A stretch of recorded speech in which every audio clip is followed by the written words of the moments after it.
Hello students, how are you? So today we are going to study kinds of pronouns. Okay, तर बघा noun आणि नामाशी related 3-4 topic पाहिल्यानंतर आता आपण प्रोनाउनचे जे काही प्रकार आहेत ते प्रोनाउनचे प्रकार समजून घेणार आहोत. First of all we will study what is a pronoun.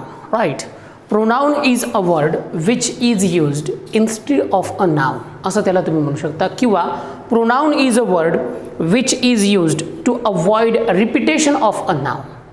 तर प्रोनाउन असा शब्द आहे ज्याचा उपयोग केला जातो नामाची पुनरावृत्ती टाळण्यासाठी. वाक्यामध्ये कधी कधी काय होतं की नाम वारंवार येत राहतं. ओके, मग त्या नामाची पुनरावृत्ती जर तुम्हाला टाळायची असेल तर तिथे तुम्ही प्रोनाउन हा शब्द वापरू शकता. ही आहे प्रोनाउनची डेफिनेशन. ओके, तर एक महत्त्वपूर्ण टॉपिक आहे पार्ट्स ऑफ स्पीचमध्ये ज्याला आपण म्हणतो प्रोनाउन. मराठीमध्ये याला म्हटलं जातं सर्वनाम. काय म्हटलं जातं? सर्वनाम. आता बघा मित्रांनो, एक उदाहरण या ठिकाणी मी तुम्हाला देतो की Mohan could not attend the class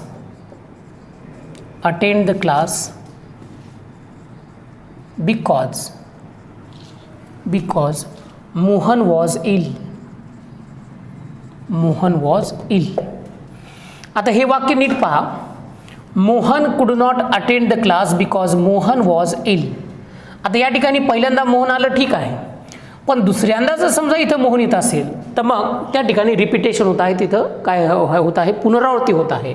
मग अशा प्रकारे नामाचं रिपिटेशन टाळण्यासाठी जो शब्द वापरला जातो तो म्हणजे प्रोनाउन. आता मोहन मुलगा आहे आणि मुलासाठी इंग्लिशमध्ये ही हे सर्वनाम वापरलं जातं. मग जिथं दुसऱ्या ठिकाणी मोहन होतं ते काढून टाकून आपण या ठिकाणी वाक्य कसं आहे, म्हणजे सुरुवातीला यायले का कुठे यायले त्यानुसार तुम्ही स्मॉल किंवा कॅपिटल असं ही काढू शकता. He was ill. मग या ठिकाणी मोहनची जी पुनरावृत्ती आहे ती टाळण्यासाठी आपण ही हे सर्वनाम वापरलेलं आहे. मग याला म्हणायचं pronoun. This is the characteristic of pronoun. तर हे सर्वनामाचं वैशिष्ट्य आहे किंवा याला तुम्ही सर्वनाम म्हणू शकता. आता त्याच्या पुढचा भाग येतो तो म्हणजे काइंड्स ऑफ प्रोनाउन, ज्याला आपण म्हणतो सर्वनामाचे प्रकार. आता सर्वनामाचे प्रकार किती कोणते काय आहेत ते तुम्हाला या ठिकाणी मी सांगतो. बघा मित्रांनो की there are near about 9 kinds of pronoun. लक्षात, मुख्य असे काही पडतात, इतरही काही आहेत. तर त्याच्या मुख्य प्रकारामध्ये पहिला प्रकार येतो पर्सनल प्रोनाउन, दुसरा प्रकार येतो रिफ्लेक्सिव्ह प्रोनाउन, तिसरा येतो इम्फॅटिक प्रोनाउन, चौथा येतो डेमॉन्स्ट्रेटिव्ह प्रोनाउन, पाचवा येतो इनडेफिनेट प्रोनाउन, सहावा येतो इंट्रोगेटिव्ह प्रोनाउन, सातवा येतो डिस्ट्रीब्युटिव्ह प्रोनाउन. लक्षात, आठवा येतो रेसिप्रोकल प्रोनाउन, नववा येतो रिलेटिव्ह प्रोनाउन. या व्यतिरिक्त समजा पॉझेसिव्ह प्रोनाउन बी म्हणता येतं. लक्षात, या व्यतिरिक्त काही प्रसंगी समजा एक्सक्लामेटरी मार्कमध्ये कधी कधी जो शब्दप्रयोग केला जातो, लक्षात, जसं की आपण एक्सक्लामेटरी ॲडजेक्टिव्ह असा एक शब्दप्रयोग केलेला आहे. लक्षात, तिथं वॉट हा शब्द जो तिथं आपण वापरतो तो ॲज ॲन एक्सक्लामेटरी ॲडजेक्टिव्ह म्हणून वापरतो. लक्षात, पण तोच वॉट प्रश्नार्थी वाक्यामध्ये सुद्धा वापरला जातो. म्हणजे कन्फ्युजन काही ठिकाणी होऊ शकतं की हे ॲडजेक्टिव्ह म्हणायचं का त्याला प्रोनाउन म्हणायचं. लक्षात, तर तो भाग मी तुम्हाला डिटेलमध्ये पुढे शिकवतो. लक्षात, त्याला म्हणायचं पॉझेसिव्ह प्रोनाउन. मग या पद्धतीने मित्रांनो आपल्याला प्रोनाउन आणि प्रोनाउनच्या प्रकारांचा आपल्याला अभ्यास करता येतो. ओके, तर मग जे काही प्रकार मी तुम्हाला तोंडी सांगितलेले आहेत ते एक एक प्रकार आपण या ठिकाणी डिटेलमध्ये पाहणार आहोत. So the first type of pronoun is personal pronoun. Personal pronoun याला तुम्ही मराठीमध्ये म्हणू शकता पुरुषवाचक सर्वनाम. पुरुषवाचक सर्वनाम. आता या पुरुषवाचक सर्वनामामध्ये मित्रांनो काय येतं, कोणते सर्वनाम येतात ते या ठिकाणी मी तुम्हाला सांगतो. लक्षात, आता पर्सनल प्रोनाउन म्हणजे काय, पुरुषांसाठी वापरले जाणारे असं का नाही. लक्षात, तर पर्सनल प्रोनाउन म्हणजे व्यक्तींसाठी वापरले जाणारे, यांचाच उपयोग हा प्राण्यांसाठी सुद्धा होतो आणि वस्तूंसाठी सुद्धा होतो. आता याच्यामध्ये कोणते येतात? याच्यामध्ये मित्रांनो I, we, you, he, she, it, they यांचा समावेश होतो पर्सनल प्रोनाउनमध्ये. आणि लक्षात, यांचाच उपयोग हा वेगवेगळ्या प्रकारे केला जातो. म्हणजे प्रथमा विभक्ती, द्वितीय विभक्ती, तृतीय विभक्ती, षष्ठी हा जो प्रकार आहे तो इकडे सुद्धा पाहायला मिळतो. नॉमिनेटिव्ह केस, ऑब्जेक्टिव्ह केस, पॉझेसिव्ह केस आणि है ना पॉझिटिव्ह ॲडजेक्टिव्ह, पॉझिटिव्ह प्रोनाउन, तो बी भाग मी तुम्हाला त्या ठिकाणी समोर सांगतो.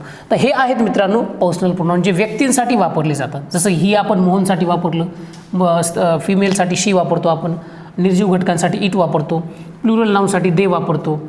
स्वतःबद्दल बोलण्यासाठी आपण आय आणि वीचा वापर करतो, समोरच्याबद्दल बोलण्यासाठी आपण यूचा वापर करतो. मग यावरून प्रथम पुरुषी, द्वितीय पुरुषी आणि तृतीय पुरुषी असे सुद्धा याचे प्रकार आढळून येतात. तो जो तक्ता आहे तो तक्ता मी या ठिकाणी तुम्हाला काढून देतो, तो टेबलच्या स्वरूपामध्ये, की हे जे पर्सनल प्रोनाउन आहेत कशा पद्धतीने नॉमिनेटिव्ह, ऑब्जेक्टिव्ह आणि पॉझिटिव्ह केसमध्ये यूज केले जातात पहा. तर तो भाग येतो मित्रांनो केसेस ऑफ प्रोनाउनमध्ये, म्हणजे सर्वनामाच्या विभक्ती या प्रकारामध्ये तो प्रकार येतो. आलं लक्षात. तर सर्वनामाच्या विभक्तीमध्ये पहिली जी विभक्ती आहे मित्रांनो ती आहे नॉमिनेटिव्ह. पण ती नॉमिनेटिव्ह विभक्ती सांगण्यापूर्वी मी तुम्हाला first person, second person, third person हा बी भाग या ठिकाणी कव्हर करून देतो. आता पहिल्यामध्ये पाहूयात समजा पर्सन, दुसऱ्यामध्ये पाहूयात समजा नॉमिनेटिव्ह केस, तिसऱ्यामध्ये पाहूयात समजा ऑब्जेक्टिव्ह केस, त्याच्यानंतर पाहूयात पॉझिटिव्ह केस,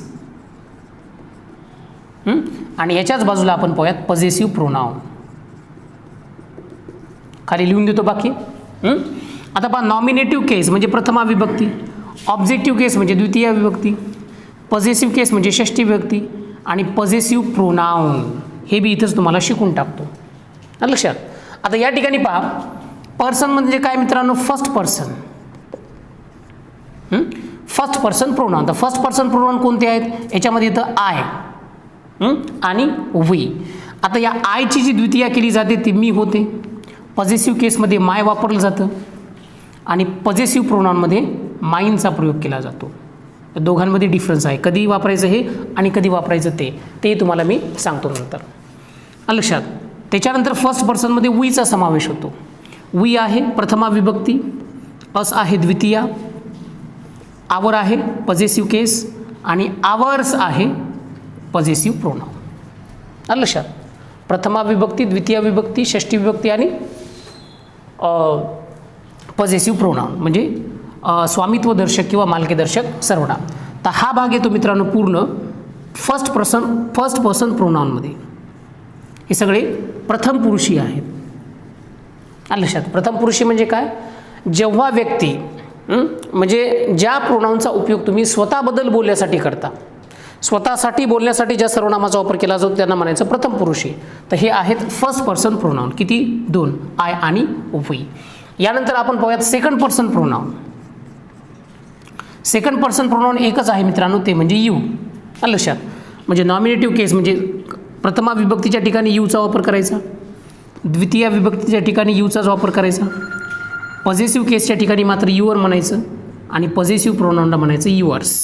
काय म्हणायचं, युअर्स. तर हे आहेत मित्रांनो सेकंड पर्सन प्रोनाउन, याला म्हणायचं सेकंड पर्सन प्रोनाउन. तर first person, second person, third person हे जे आपण प्रोनाउनचे प्रकार पाहतो त्याच्यामध्ये दोन आपण इथं पाहिलेले आहेत, फर्स्ट पर्सन आणि सेकंड पर्सन. हा भाग इथं तुम्हाला लक्षात ठेवायचा आहे. आणि यांच्या केसेससुद्धा की नॉमिनेटिव्हमध्ये कसं असतं, ऑब्जेक्टिव्हमध्ये कसं असतं, पॉझिटिव्हमध्ये कसं असतं आणि पॉझिटिव्ह प्रोनाउनमध्ये याचा उपयोग कसा केला जातो. चला तर आपण फर्स्ट आणि सेकंड पर्सन प्रोनाउन पाहिल्यानंतर पाहूयात थर्ड पर्सन प्रोनाउन. काय करूयात, थर्ड पर्सन प्रोनाउन पाहू.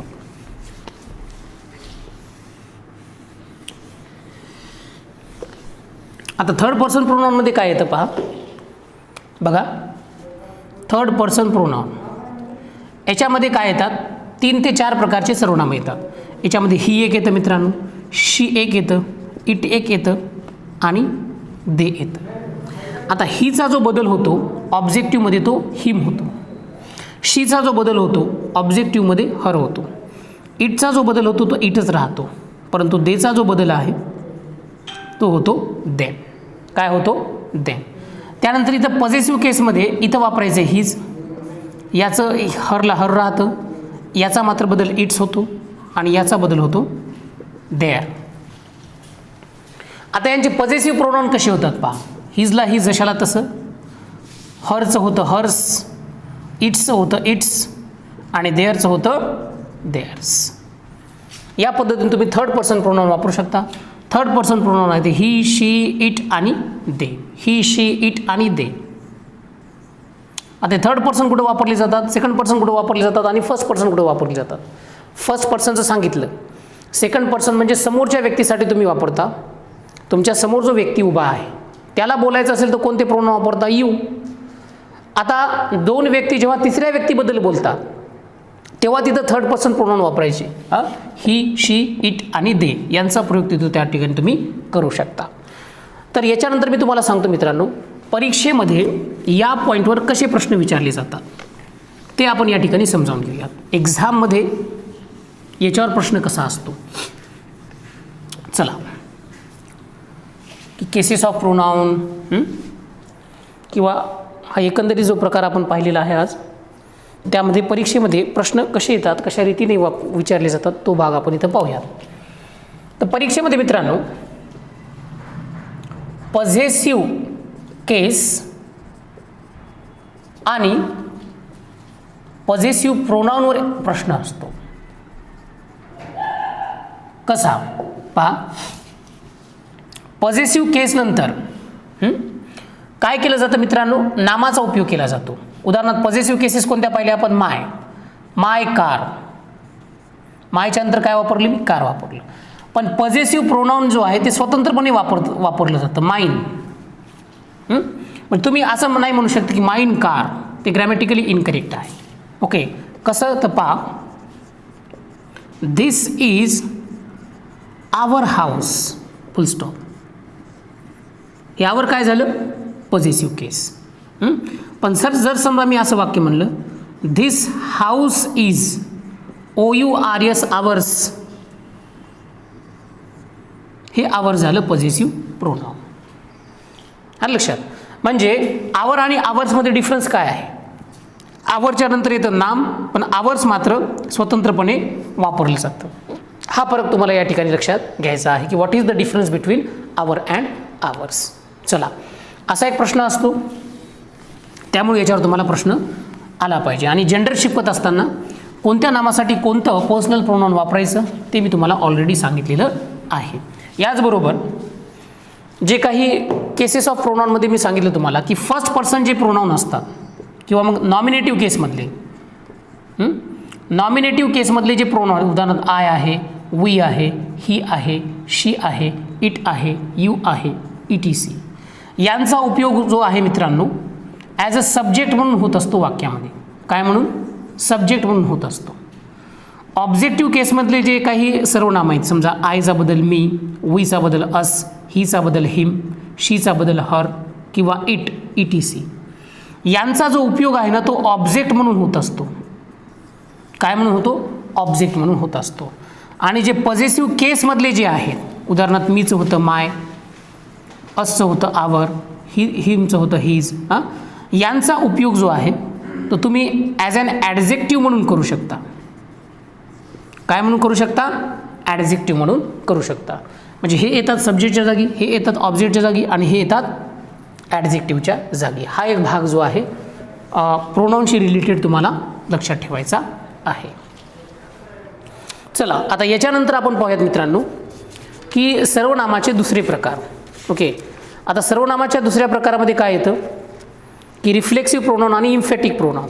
लक्षात, तो काय भाग आहे तो मी या ठिकाणी तुम्हाला सांगतो. ओके, की रिफ्लेक्सिव्ह प्रोनाउन कशाला म्हणायचं आणि इम्फॅटिक प्रोनाउन कशाला म्हणायचं.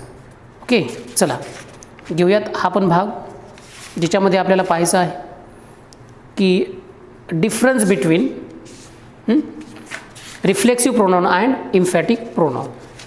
चला, आता दिसायला मित्रांनो इम्फॅटिक प्रोनाउन आणि रिफ्लेक्सिव्ह प्रोनाउन हे सारखेच असतात, परंतु तरीसुद्धा त्यांच्यामध्ये एक फरक आहे आणि तो फरक कसा आहे तो मी या ठिकाणी तुम्हाला सांगतो. चला पाहूयात आता रिफ्लेक्सिव्ह प्रोनाउन आणि इम्फॅटिक प्रोनाउन, दुसरा आणि तिसरा प्रकार.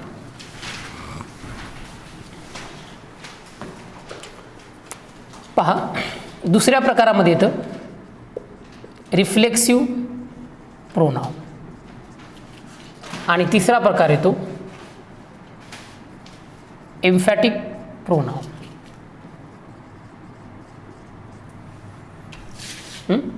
रिफ्लेक्सिव्ह प्रोनाउन आणि एम्फॅटिक प्रोनाउन. आता रिफ्लेक्सिव्ह प्रोनाउन आणि एम्फॅटिक प्रोनाउन दोघंही सारखेच आहेत. उदाहरणार्थ माय नंतर जर सेल्फ लावलं तर माय सेल्फ होतं, इकडेही माय नंतर जर सेल्फ लावलं तर तेही माय सेल्फ होतं. लक्षात, म्हणजे माय सेल्फ दोघांनाही तुम्ही रिफ्लेक्सिव्ह किंवा एम्फॅटिक प्रोनाउन म्हणू शकता. ज्या शब्दाच्या शेवटी सेल्फ किंवा सेल्फ्स आहे ते एक तर एम्फॅटिक आहे किंवा रिफ्लेक्सिव्ह आहे. डिपेंड करतं की त्याचा यूज तुम्ही कसा करता. उदाहरण आवर सेल्व्स आहे, इकडे बी आवर सेल्व्स. आलं लक्षात.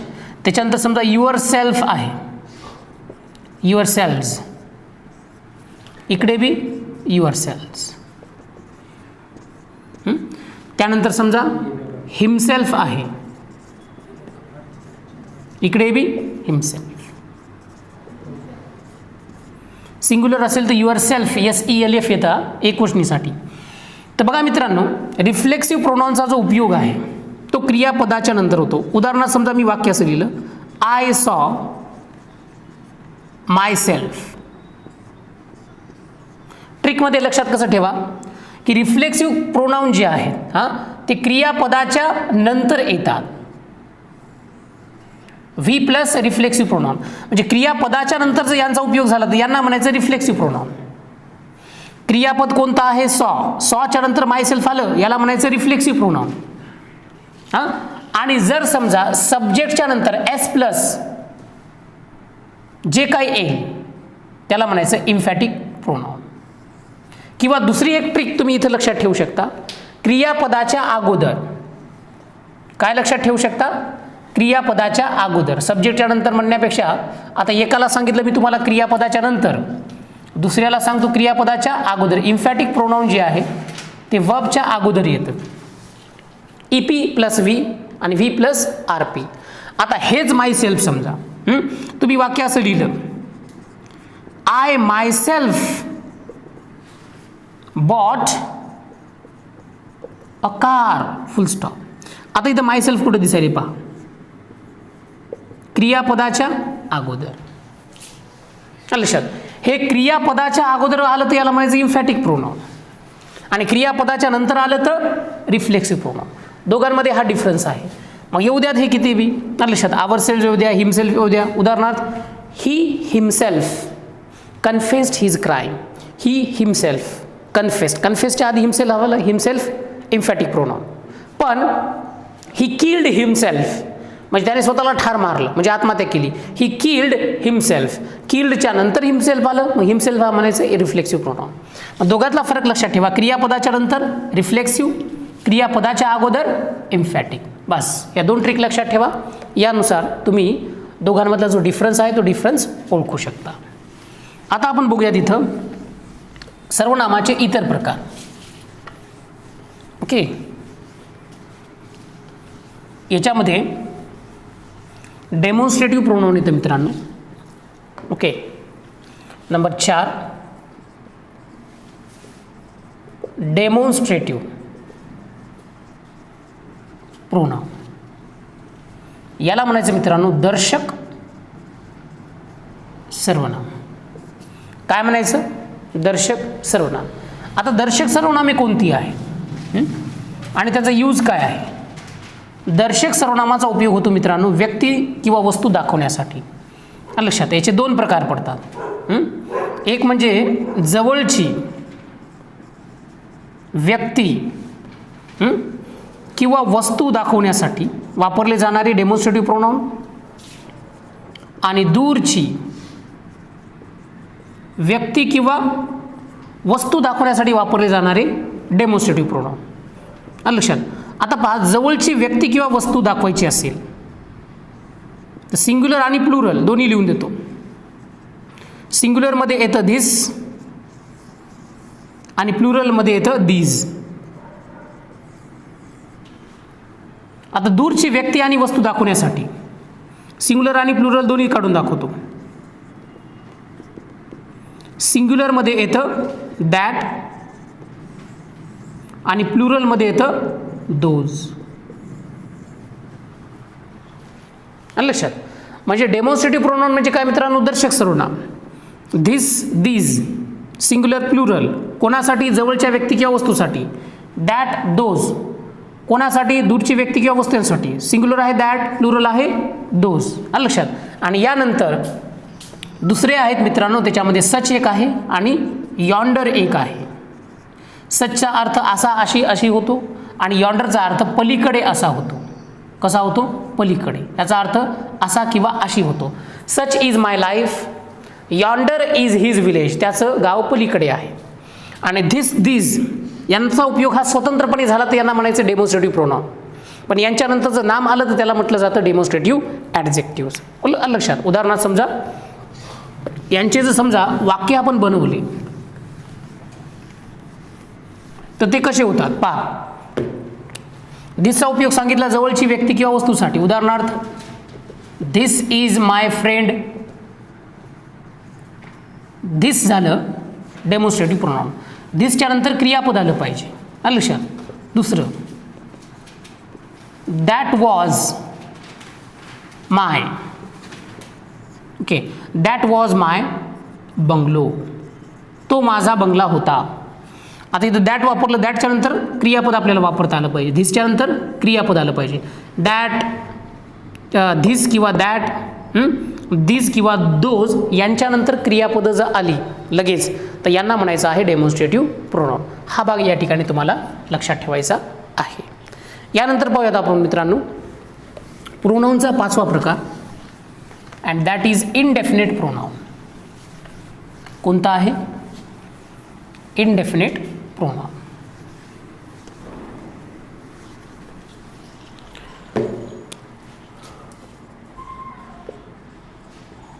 इनडेफिनेट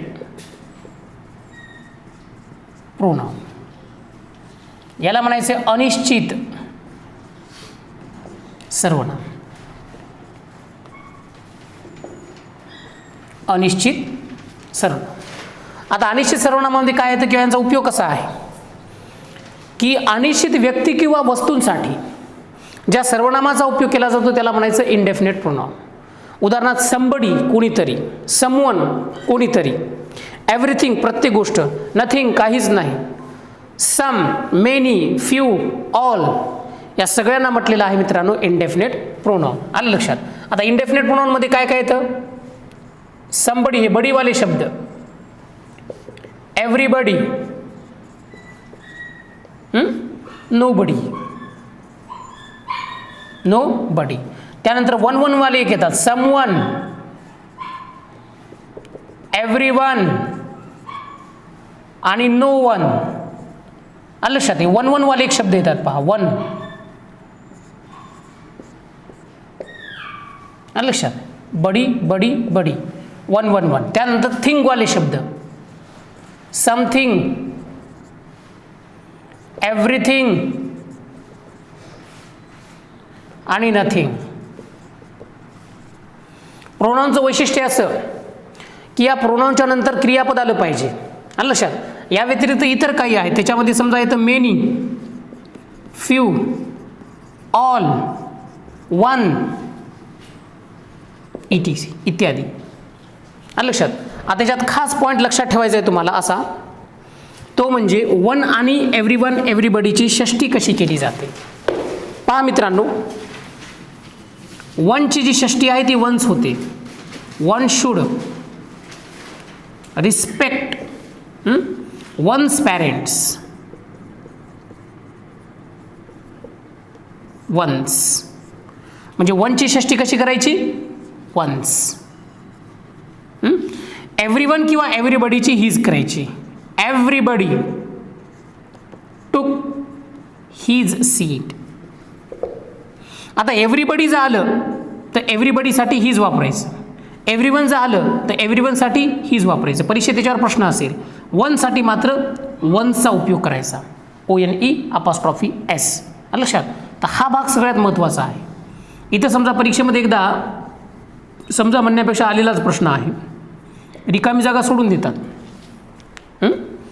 आणि विचारतात की इथं रिकाम्या जागी काय येईल. वरच्यामध्ये सुद्धा रिकामी जागा आणि ऑप्शन काढून देतो तुम्हाला, दोघांसाठी सेम ऑप्शन देतो. समजा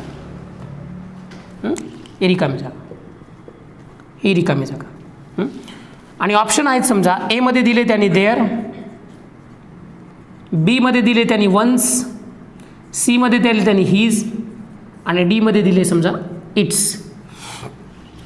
तुम्हाला सांगितलेलं आहे की बाबा वन जर आलं त्या वनची षष्टी करा वन्स, मग पहिल्या प्रश्नासाठी हे उत्तर बरोबर असेल वन्स पहिल्या प्रश्नासाठी.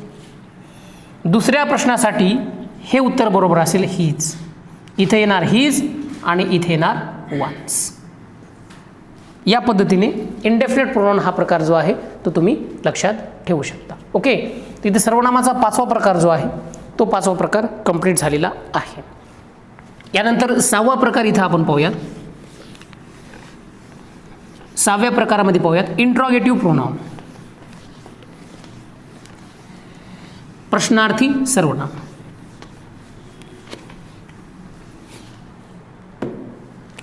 पहा आता number 6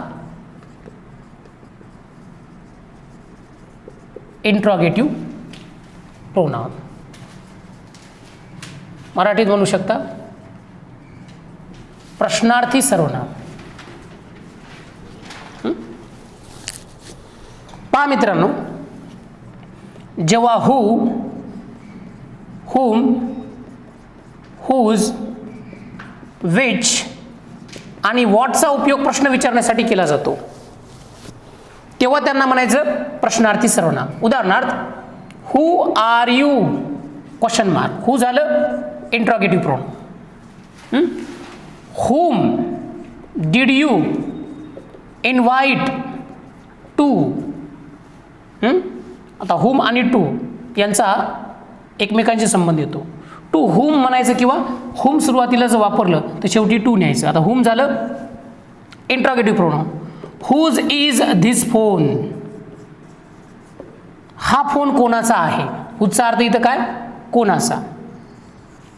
which is your favorite shirt. पहा इथं विचचा उपयोग कोणता कोणत्या या अर्थाने केलेला आहे. What, what do you want, इथं व्हॉटचा उपयोग हा काय पाहिजे. म्हणजे या सगळ्यांनी प्रश्न विचारल्यानंतर येणारं उत्तर नाम पाहिजे. काय पाहिजे, नाम पाहिजे. आता हू आर यू म्हटल्यानंतर तुम्हाला उत्तर कसं द्यायचं आहे की बाबा आय एम अ टीचर, उत्तर काय आलं नाम. whom did you invite to, तू कोणाला आमंत्रित केलं, नरेंद्र मोदीला, नाम काय आलं, उत्तर आलं की नाही. whose is this phone, हा फोन कोणाचा आहे, तर हा फोन रामचा आहे, राम्स फोन, उत्तर आलं नाम. आलं shirt. which is your favorite shirt, तुझं आवडतं शर्ट कोणतं आहे, मग तुम्ही सांगणार त्याला. आलं शर्ट, ते शर्ट दाखवणार, उत्तर नामच सांगायले. त्याच्यानंतर what do you want, I want money, उत्तर काय आलं, नाम आलं. म्हणजे या शब्दांनी प्रश्न विचारल्यानंतर येणारं उत्तर जर नाम असेल तर यांना म्हणायचं आहे इंट्रॉगेटिव्ह प्रोनाउन. याच्यामध्ये एक प्रश्न येतोच मित्रांनो की खाली दिलेल्या 4 पर्यायापैकी कोणता पर्याय हा इंट्रॉगेटिव्ह प्रोनाउनचा नाही. समजा ते देतील की हू, व्हॉट, विच आणि व्हेअर. 4 पैकी कोणतं नाही इंट्रॉगेटिव्ह प्रोनाउन, हे नाही. याला तुम्ही प्रोनाउन म्हणू शकता व्हॉटला, पण एक्सक्लामेटरी सेंटेन्समध्ये याचा उपयोग होतो ॲज अ प्रोनाउन. समजा what, he is not coming, काय तो येईन झालाय. व्हॉटच्या नंतर जर एक्सक्लामेटरी मार्क दिसलं तर त्याला म्हणायचं इथं एक्सक्लामेटरी प्रोनाउन. हा एक जनरल प्रकार आहे, मुख्य प्रकारामध्ये येत नाही सहसा. पण इथं व्हॉटच्या नंतर जर समजा कुठे व्हॉट प्रश्नार्थी चिन्ह दिलेलं असेल तर त्याला म्हणू शकता तुम्ही इंट्रॉगेटिव्ह प्रोनाउन. ओके स्टुडंट्स, तर इथं आपण जवळपास सर्वनामाचे 5-6 प्रकार कंप्लीट केलेले आहेत. 6वा प्रकार आज आपण कंप्लीट केला. बाकीचे जे काही प्रकार आहेत 7, 8, 9 ते आपण नेक्स्ट लेक्चरमध्ये पाहूयात. Till that time, thank you very much.